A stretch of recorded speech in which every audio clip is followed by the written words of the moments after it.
નમસ્કાર મિત્રો, કેમ છો? મજામાં? આજે આપણે આ વિડીયોમાં જોશું પોરબંદરથી છાંયા તરફ આવેલું જાડેશ્વર મહાદેવનું મંદિર છે. ત્યાં રમણીય વિસ્તારમાં કુદરતના ખોળે આવેલું છે. ત્યાં આગળ બાજુમાં ખોડિયાર માતાનું મંદિર આવેલું છે અને જાડેશ્વર મહાદેવનું મંદિર બાજુમાં આવેલું છે. આ મંદિર 9મી સદીમાં બંધાયેલું કલા અને સ્થાપત્યના ઉત્તમ નમૂનારૂપ છે. આ મંદિર એમ કહેવાય છે એક જ પાણામાંથી કોતરીને બનાવેલું છે. આ મંદિરના પરિસરમાં અનેક વૃક્ષો છે, લતાઓ છે, અત્યંત સુંદર પરિસર છે.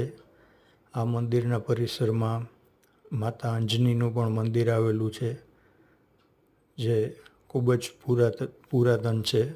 તો અવશ્ય આ મંદિરની મુલાકાત લો. આ વિડીયોને લાઈક કરો, શેર કરો અને સબસ્ક્રાઈબ કરો.